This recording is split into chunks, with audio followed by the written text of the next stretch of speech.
Bonjour à toutes et à tous. Alors ce midi on a fait un poulet rôti au four. Alors une fois qu'on l'a fini, je garde la carcasse avec les os et je vais faire ce qu'on appelle un bouillon de volaille, que j'utiliserai dans une recette prochainement. Alors pour ce faire, on peut utiliser un peu tous les légumes qui traînent dans le frigo. Parfois j'utilise des légumes un peu fatigués que j'ai pas envie de manger autrement. Donc du coup, là j'ai récupéré deux blancs de poireaux que j'ai coupés comme ça, une échalote. Alors on peut mettre un oignon, tout ça, mais j'en ai plus. Donc là je suis un petit peu dans les réserves. Deux carottes, elles sont petites ici, mais c'est pareil, on peut en mettre quatre. C'est pas très grave. Du céleri. Et je me suis fait un petit bouquet garni avec, je l'ai enroulé de ficelle alimentaire pour pas que ça se balade partout. Et dedans, qu'est-ce qu'il y a? Il y a deux branches de thym, il y a trois feuilles de laurier, je crois, et puis il y a les branches de céleri, d'accord? Et ensuite ici, j'ai mis un tout petit peu de sarriette et un petit peu de romarin. Alors l'étape suivante est très simple, je vais mettre une cocotte. Bon, je vais cuire à découvert, hein. Je vais cuire à couvert, mais je vais pas cuire sous pression. Là je chauffe, je vais mettre tous mes restants de poulet avec mes os, tout ce qui traîne, tout ce qui donne du goût. Voilà. Je vais remplir d'eau.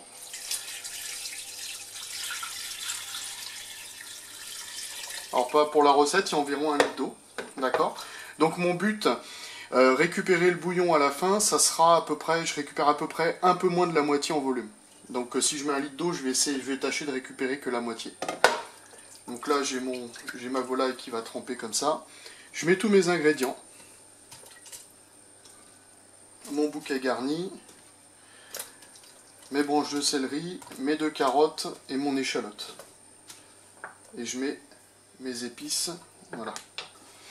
Alors mes légumes je ne vais pas les jeter, une fois qu'ils auront servi, je les réutiliserai pour faire une soupe, tout simplement. Donc là j'ai mis environ 1 litre d'eau. Je vais mouiller un petit peu plus haut, donc je vais mettre un peu plus d'1 litre. Bah, l'idée c'est de mouiller à peu près à hauteur. Là on est bien comme ça, on est pas mal. Et le but, c'est juste c'est pas grave si on met 2 litres d'eau, le but c'est de récupérer 1 litre. Voilà. Et comme ça on aura une concentration d'égout et tout ce qu'il faut. Donc là je vais chauffer assez vite. Donc j'ai mis au maximum l'induction. Là ça devrait bouillir dans quelques minutes. Alors surtout, je ne mets pas de sel. Je veux un bouillon de volaille, mais non salé. Comme ça je peux l'utiliser vraiment où je veux, et puis salé à ma convenance. Alors oui, j'ai juste oublié de faire un petit truc. C'est que j'ai mis de la ficelle alimentaire aussi autour des blancs de poireaux. Parce que comme je dit que je les récupérerai, ça évite qu'ils vont se dépioter complètement, j'ai complètement oublié. Donc voilà, c'est un petit détail. Mais c'est mieux pour les récupérer à la fin. Voilà. Bon bah, là maintenant, on est à ébullition. Hein, ça a pris une petite minute et demie avec l'induction, ça va très très vite. Et là, du coup, je ne vais pas trop remuer, je n'ai pas besoin. C'est comme ça, c'est bien. Et je vais laisser cuire à couvert environ 1h30.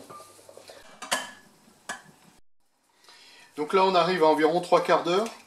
Donc là, on voit bien que ça a bien réduit, ça a bien cuit, ça sent très très bon. Ce que je fais, c'est que je retourne un peu la carcasse. Je ne sais pas si ça sert vraiment à grand chose, mais bon, ça permet de remuer aussi un petit peu en même temps tout ça. Voilà. Et je remue un petit peu.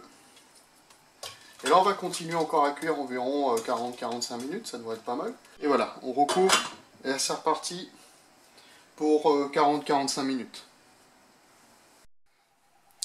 Voilà, on vient de finir l'heure et demie de cuisson, donc ça a bien réduit.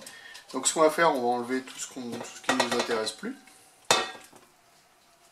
Les bouquets garnis, on va bien essorer. Avec les os.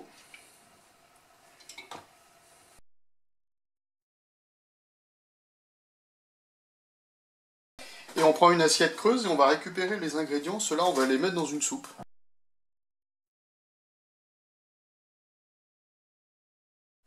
Voilà, on va poser ça ici. On va récupérer ce qui nous a servi tout à l'heure à mesurer l'eau.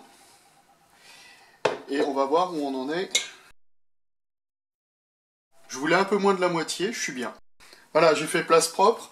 Alors, on a plusieurs façons de le conserver. Moi, en fait, j'ai une recette prévue avec un petit bouillon de volaille d'ici 2-3 jours, donc je vais la garder au frigo. Je la couvre avec du film plastique ou de l'aluminium, peut-être le film plastique est préférable, et je la laisse au frais, tout simplement. Je ne sais pas le temps de conservation, mais moi je vous conseillerais pas plus de 2-3 jours. Après, peut-être qu'on peut faire plus, je sais pas. Sinon, une autre solution, c'est de la mettre au congélateur. Et ce que je peux vous conseiller qui est sympa, c'est d'utiliser un petit bac à glaçons. Hein, donc le principe est très simple, hein, c'est comme si vous faisiez des glaçons, mais là où vous allez faire ça, on va dire des glaçons de fond de volaille, et vous le remplissez comme ça, et puis vous le mettez au congélateur, et quand vous en avez besoin pour faire une petite recette ou autre, bah, vous récupérez ça comme si c'était glaçon, et puis vous le mettez dans votre marmite, hein, et puis ça cuit. Alors l'intérêt donc de ne pas avoir salé, c'est que j'ai un total contrôle sur le sel. Donc là, je peux l'utiliser tel quel dans 2-3 jours. Je vais faire une recette, je la publierai, hein, je vous ferai un petit signe sûrement ici en haut à droite. Je vais réutiliser du coup pour le petit clin d'œil à cette vidéo ce fond de volaille. Voilà. Allez, à bientôt pour une prochaine recette.